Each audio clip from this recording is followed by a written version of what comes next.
ये अफरात व तफरीत है। मुख्तसर बात करें लेकिन जो ज़रूरी हो वो ज़रूर करें। तो एक बंदा अचानक आ गया, हज़रत अबू हुरैरा फरमाते हैं, और सीधा साधा बद्दू, इमाम गज़ाली ने लिखा है, वो आके खड़ा हुआ, सलाम ली और फौरन, कोई और बात नहीं की, कहने लगा या रसूलल्लाह सल्लल्लाहु अलैहि वसल्लम बताइए क़यामत वाले दिन हिसाब किसने लेना है? तो हुजूर सल्लल्लाहु अलैहि वसल्लम मुस्कुराए, क्योंकि उसने हालचाल भी नहीं पूछा, सीधा सवाल ही कर दिया ना, तो किसने हिसाब लेना है? तो हुजूर फरमाने लगे, भाई सीधी सी बात है, हिसाब तो अल्लाह करीम ने लेना है, रब करीम ने हिसाब लेना है। उसने ये लफ्ज़ सुने ना, तो उसके हाथ में रुमाल था, वो उसने कंधे पे रखा और चलने लगा। तो हुजूर फरमाने लगे, सुन तो सही, सवाल पूछा है, जवाब लिया, अब तू जा रहा है। कहने लगा, हुजूर बस इतना ही पूछना था, अगर अल्लाह ने हिसाब लेना है तो अल्लाह बड़ा करीम है, और करीम जब गालिब होता है तो माफ़ ही करता है, उसने हिसाब लेना तो फिर करम ही होना है। ये कह के वो चला गया। हुजूर खामोश हो गए, मुस्कुराते रहे। हज़रत अबू हुरैरा कहते, हमने पूछा या रसूल अल्लाह ये क्या कर गया, क्या जवाब ले गया, क्या कह गया? हुजूर फरमाने लगे, बंदा सादा था, बात सियानी करके गया है, बात ठीक कर गया कि अल्लाह करीम। ये हुजूर ने हमारे अकायद मजबूत किए, रसूल पाक सल्लल्लाहु अलैहि वसल्लम ने हमारे अकायद, हुजूर ने हमें अकीदा रिसालत भी समझाया। आपको बुखारी मुस्लिम में असल मिलेगी, सीरत की सारी किताबों में मिलेगी। खंदक के मौके पर ना, आज लोगों का अकीदा रिसालत के बारे में भी बड़ा अजीब मफहूम है। जिस तरह अकीदा तौहीद के मामले में मामलात हालात ख़राब हैं, अकीदा रिसालत के बारे में भी बड़े अजीब मामला। कहते हैं बस नबी आए थे माज़अल्लाह, और हमें अल्लाह का पैगाम दे के चले गए, उनको एक जो है वो पैगाम्बर मानो। ओ खुदा के बंदो, ये अल्लाह का पैगाम तो लेके आए हैं, पर रब का पैगाम बग़ैर ज़ाते मुस्तफ़ा के समझा नहीं जा सकता। इसको समझने के लिए हुजूर की मोहताजी है उम्मत को, हुजूर के बगैर अल्लाह का पैगाम समझा। तो आप ये जो कहते हैं ना कि माज़अल्लाह वो हमारी तरह बशर हैं, देख कुछ नहीं सकते, कर कुछ नहीं सकते, ये आप अकीदा रिसालत के बारे में आपके नज़रिया ठीक नहीं है। आप इसको ठीक करें, इनको मजबूत करें। नबी पाक सल्लल्लाहु अलैहि वसल्लम खंदक की जब खुदाई हो रही थी तो हुजूर भी उस खुदाई में शरीक थे। आज उस्ताद जी जो बन जाए वो भी किसी काम को हाथ नहीं लगाता, जो सेठ साहब बन जाए वो भी किसी काम को हाथ, जिसे सर कहलवाने की आदत पड़ जाए वो भी पानी का गिलास उठा के नहीं पीता। हुजूर सैयद आलम सल्लल्लाहु अलैहि वसल्लम अपने दस्ते मुबारक से खंदक खोद रहे हैं, एक चट्टान नहीं टूटती थी, तो सहाबा ने कहा हुजूर नहीं टूटती, फरमाया कुदाल मुझे दो। कहते हैं हमने हुजूर को दी, समझे थोड़ा दिया।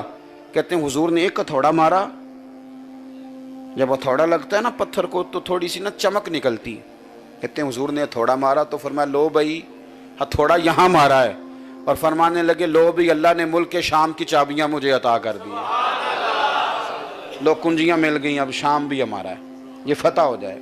दूसरा हथौड़ा मारा तो फरमाया लो भी रब ने यमन की चाबियाँ भी दे दी। ये नबी की ताकत है, ये पैगंबर की। हुजूर फरमाते हैं कि हमारे खाली हाथों को खाली हाथ ना समझो, ये तो मुल्कों के खजानों की चाबियों से भरे हुए हैं। तीसरा थोड़ा मारा तो फरमाया लो भी शाम की चाबियां भी अल्लाह ने दे दी। अभी फतह मक्का भी नहीं हुआ, लेकिन करीम रसूल ने उम्मत को बताया कि जो नबी के हाथ होते हैं उनके अंदर बड़े खजाने होते हैं, उनके अंदर बड़ी ताकतें होती, उनके अंदर बड़ी कुव्वतें होती। हुजूर सैयद आलम सल्लल्लाहु ताला अलैहि वसल्लम फरमाने लगे लो अल्लाह ने मुझे मुल्कों, 3 मुल्कों की चाबियां दे दी। सहाबा कहते हैं वो बात हुजूर ने खंदक में की थी, लेकिन वक्त गुजरा, हज़रत उमर का ज़माना आया, और जब वो इलाके फ़तह हुए और उन इलाकों के हर शहर में मदीने वाले के नाम की अजान पड़ी गई, तो हमें समझ आ गई कि चाबियां वाकई दस्ते मुस्तफ़ा में है, वाकई हुजूर के दस्ते मुबारक में।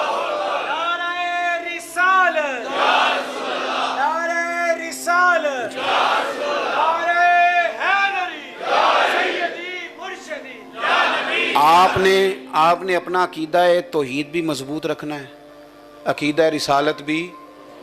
और देखें जिस तरह की तरबियत हुजूर ने फरमाई है उस तरह का अकीदा, सहाबा के बारे में भी अकीदा हमेशा मजबूत रखें। मैं आपको एक बात अर्ज़ करूं, मुझे शिकवा उस बंदे से नहीं जो माज़अल्लाह सहाबा की तौहीन करता है, वो तो है ही बदबख्त, वो तो है ही मलऊन, लेकिन मुझे उनसे शिकवा है जो कान लगा के सुनते हैं। यानी जो कहते हैं मेरे पास क्लिप पे आपको भेजूं फलाने ने सहाबी के बारे में ये कहा है, तो मैं कहता हूँ इतनी जुर्रत तेरी, तूने पहले सुना है अब तू सुनवा रहा है, इतना तो जुर्रतमंद हो गया। ऐसे बदबख्त आदमी की तो बात सुनता है जो जनाब सिद्दीक अकबर के बारे में बकवास करता है, ऐसे लोगों की बात सुनते हो।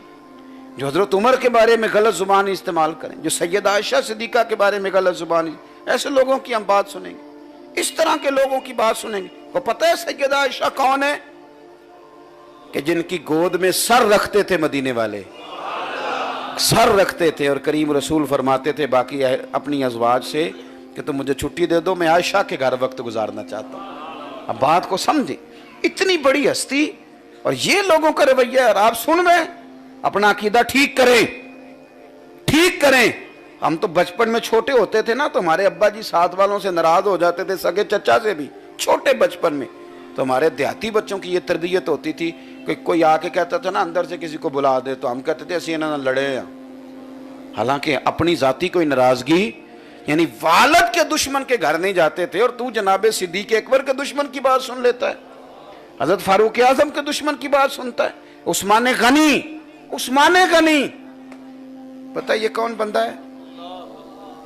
कि सैयदा आयशा कहती हैं कि सब सहाबा आते रहे, अबू बकर भी आए, फारूक आजम भी आए रदी अल्लाह तआला अन्हुमा, हुजूर लेटे रहे, उस्मान आए, हुजूर उठे, अपनी तामत मुबारक को हुजूर ने नीचे किया, तो मैंने अर्ज़ की हुजूर बाकी दो आए तो आप बैठे रहे और उस्मान आए, तो फरमाया आयशा मैं उसकी हया ना करूं जिससे फरिश्ते भी हया करते हैं। उससे बड़ा भी को बदबख्त है, उससे बड़ा भी को बदबख्त है जो उस उस्मान की हया ना करे जिनकी मेरे नबी पाक भी हया करते हैं। उससे बड़ा भी को बदबख्त है जो हज़रत उस्मान की भी। और आप सुन रहे हैं, कह रहे हैं ये भी आया था। और कुछ लोगों को ना एक नया तमाशा लग गया, कहते जी मैं बड़ा नरम हूँ, मैं सब जगह चला जाता हूँ। तू क्या बात करता है? तू सब जगह जाएगा? उसके पास जाएगा जो माज़अल्लाह हुजूर सैयद आलम अलैहिस्सलाम के असहाब के बारे में लंबी जुबान करके बात करता है। खुदा का खौफ करें, आप समझें इस बात को। हुजूर ने तो उसका जनाजा नहीं पढ़ाया था जो हज़रत उस्मान का बेअदब था। मर भी जाए तो नबी पाक सल्लल्लाहु अलैहि वसल्लम ने जनाजा पढ़ा है ना, तिरमिज़ी शरीफ। आप हुजूर ने फरमाया नहीं जनाजा पढ़ाता, ये उस्मान का बेअदब है। हुजूर तो जनाजा नहीं पढ़ाते और तू मुलाकातें करता है। ये कैसी अजीब पॉलिसी। और इसी तरह से याद रखो, अपना अकीदा ठीक रखना है। सारी ज़िंदगी को बंदा मकाम इब्राहीम पे नमाज पढ़े और रोज़ हजर असवद के बोसे ले और रोज़ खाना काबा का तवाफ़ करे और रोज़ सही करे और रोज़ उम्रा करे, लेकिन हुजूर की औलाद से प्यार ना करे तो बेईमान होके मरेगा। वो ईमानदार मर सकता? ये ज़रूरी है मोहब्बतें, ये मोहब्बतें ज़रूरी हैं। अपने अकायद को, अपने नज़रियात को मजबूत रखें, मेहरबानी फरमाएं। कभी इधर बह जाते हैं, कभी इधर बह जाते हैं।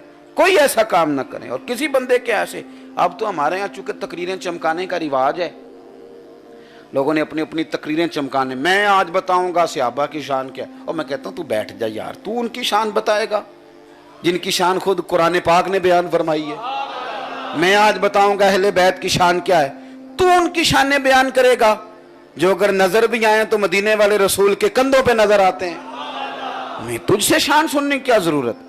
तू वो शान बयान कर जिसमें ये ना महसूस हो कि शान सहाबा बयान हो रही है तो अहले बैत के बारे में कोई कजी है, और अहले बैत की अजमत बयान हो रही है तो सहाबा के बारे में कोई कमजोरी। इस तरह के किसी शख्स के करीब जाने की कोई जरूरत आप मेहरबानी फरमाएं। और बहुत सारी ऐसी चीजें जो बिला वजह छोड़ दी गई हैं।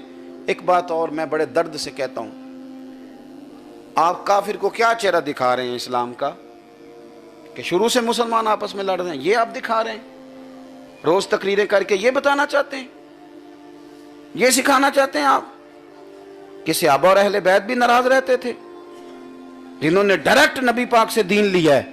अगर वो लोग ठीक नहीं थे तो आज बंदे कैसे ठीक हो गए? तो ये बहुत सारी खराबियां जो आज पैदा हो रही हैं, इनका एक ही हल है, एक ही। ये मैं तकरीर आपसे कर रहा हूं, ये बात आपको समझ, एक ही हल है इसका। जो चीज मार्केट में खरीदी ना जाए वो बननी बंद हो जाती है। कौन नहीं समझ आई आपको मेरी बात? जिस चीज को लोग खरीदे ना वो कोई कारखाना बनाता है? कारखाना तो वो बनाएगा जिसकी डिमांड होगी। अगर आप ऐसे लोगों से नाता तोड़ ले जो ये हरकतें करते हैं, तो ये काम करने से भी लोग बाज आ जाएंगे। लोग चस्के के लिए सुनते हैं, कानों की लज्जत के लिए। खुदारा ये काम ना करें, खुदारा ना करें, कभी ना करें। हमसे तो नहीं सुना जाता, आप सुन लेते हैं, हमसे तो बात चेहरे नहीं देखे जाते। हम कहते हैं यार ये शख्स जो सहाबा के बारे में बात करे, अहले बैत के बारे में गलत बात करे। तो हमने अपना अकीदा तौहीद भी तगड़ा रखना है, अकीदा रिसालत भी तगड़ा। और ये जो मेरे आला हज़रत फाज़िल बरेलवी के नज़रियात हैं, ये बड़े साफ़ सुथरे हैं। क्या अंदाज़ है अकीदा रिसालत, कहते हैं हश्र तक डालेंगे हम पैदाइश मौला की दूम, हश्र तक। ये अब हमारे यहाँ शेर पढ़े जाते हैं, तो वो ना शेर भी बड़ा बुरा हाल है, नात खानी भी अब अल्लाह ही खैर फरमाए। जो हशर हमारे यहाँ कर दिया गया है ना कुछ शेरी ज़ौक़ है। मैंने एक दफ़ा बड़े मशहूर आदमी से कहा था कि आपने सिर्फ हमें ना, मैं किसी मुश्किल शायर का नाम नहीं लेता, आप सिर्फ मुज़फ़्फ़र वारसी का कलाम ही सुनाएं, हफीज़ ताइब का ही सुना दें। ये तो सादे लोग हैं ना, हमारे दौर के हैं, अभी थोड़ा अर्सा पहले गए, ये भी नहीं पढ़ेंगे। ये तो अब नात पढ़ी जा रही है, सोने दा मिलाद मना मेरी फरमाइश थे, ये को नात है। ये हुजूर के शयान शान लफ्ज़ हैं जो आप अदा कर रहे हैं। ये नात सुने फाज़िल बरेलवी से, आला हज़रत से नात सुने। कहते हैं कि माह मदीना अपनी तजल्ली अता करें, माह मदीना अपनी, ये ढलती चांदनी तो पहर दो पहर की है। और फिर आला हज़रत का शेर सुनिए, कहते हैं मैं खानेज़ादे कोहना हूँ, सूरत लिखी हुई बंदों कनीज़ों में मेरे मादर पिदर की है। मैं खानाज़ादे कोहना हूँ, कहते हैं हुजूर मैं आपका ख़ानदानी नौकर हूँ। वो जो ख़ानदानी नौकर नहीं होते, जिनके दादे भी नौकर होते हैं, परदादे भी नौकर, नानियाँ भी दादियाँ भी, कहते हैं मैं खानेज़ादे कोहना हूँ और सूरत लिखी हुई। हुजूर हमारी तो शक्लें से आप वाक़फ़ हैं कि हम आपके ख़ानदानी नौकर हैं। और कहते हैं बंदों कनीज़ों में मेरे मादर पिदर की है, कहते हैं मेरे माँ बाप के नाम भी आपके रजिस्टरों में लिखे हैं कि हम दरवाज़ा रसूल के ख़ानदानी ग़ुलाम हैं। ये शेर है, ये शेर का हुस्न है। तो आप खूबसूरत अंदाज में हुजूर का जिक्र करें और आप कोशिश करें कि अकीदा ख़राब ना होने पाए, कोई ऐसा काम ना करें जिससे कि ख़राबी लाज़म आए। अल्लाह के हुजूर दुआ है, अल्लाह हमें ईमान पे कायम रखे, ईमान पे मौत अता फ़रमाए। आखिर दावा।